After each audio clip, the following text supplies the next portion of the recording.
కలిగించినది, నన్ను కలిగించినది.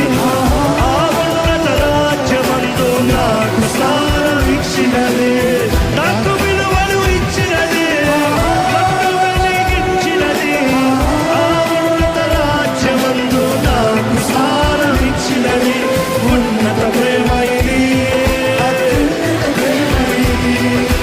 ఉన్నత ప్రేమ ఇది,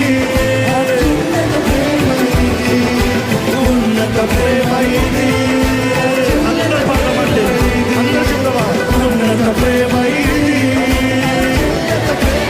ఇది, ఆరని ప్రేమ ఇది, చాలని స్వామి ఇది, ఆరని ప్రేమ. క్యారెక్టర్ ఏంటో తెలుసుకుంటాం, దేవుని హృదయం, దేవుని గుణగణాలను తెలుసుకుంటాం. దేవుని వాక్యం చదువుతుంతో దేవుడు ఏ పరిస్థితుల్లో కోపడతాడు, ఏ పరిస్థితుల్లో ప్రేమను చూపిస్తాడు, ఏ పరిస్థితుల్లో జాలిని చూపిస్తాడు, ఏ పరిస్థితుల్లో ఆయన రోషము. దేవుని వాక్యం చదువుతంలో ఆయన గుణగణాలు, the characters, the attribute and the character of God. అదే రీతిగా దేవుని మార్గాల్ని దేవుని వాక్యంలో ఉండి తెలుసుకోగలుగుతాము. దేవుని మార్గంలో తెలుసుకునేటప్పుడు దేవుడు ఈ రీతిగా చేస్తాడా, ఈ రీతిగా చేయగలుగుతాడా, దేవుడు ఈ రీతిగా సహాయం చేయగలుగుతాడా, దేవుడు ఈ రీతిగా మార్గాన్ని కలిగించగలుగుతాడా, దేవుడు ఈ రీతిగా మేలు చేస్తాడా, నీవు తెలుసుకోవాలి. ఇంతగా దేవుని హృదయాన్ని ఎరిగొన్నారు, దేవుని మార్గాలు ఎరిగొన్నారు. కేవలం దేవుని కార్యాలు చూస్తాం కాదు, దేవుని మార్గాలు ఎరిగొండాలి. ఎందుకంటే ఇశ్రాయేలీయులు దేవుని కార్యాలు చూసారంట, కానీ మోషే దేవుని మార్గాలు ఎరిగొన్నాడంట. It is knowing the ways of God. దేవుడు ఎవరో తెలుసుకోవాలి, దేవుని మార్గాలు ఏంటో తెలుసుకోవాలి, దేవుని స్వభావం ఏంటో తెలుసుకోవాలి.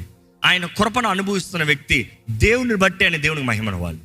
రెండోది, దేవుడు మన దగ్గర నుండి కోరేది మనం ఆయన్ని ప్రేమించాలని. ఏంటి ఆ మాట మీరు చెప్పండి?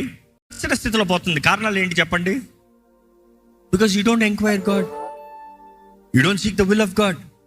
దేవుని చిత్తం చేయట్లేదు కాబట్టి, దేవుణ్ణి అడగట్లేదు కాబట్టి, నీ కష్టము నువ్వే చేస్తున్నావు, నీ సమస్యలో నీవే చేస్తున్నావు, నీ పోరాటంలో నీవే మరణిస్తున్నావు, నాకు ఎవరు సహాయం లేరు అంటున్నావు. మరలా ఈరోజు దేవుడు కోరుతున్నాడు, నీవు ఆయన దగ్గర విచారము చేయాలి.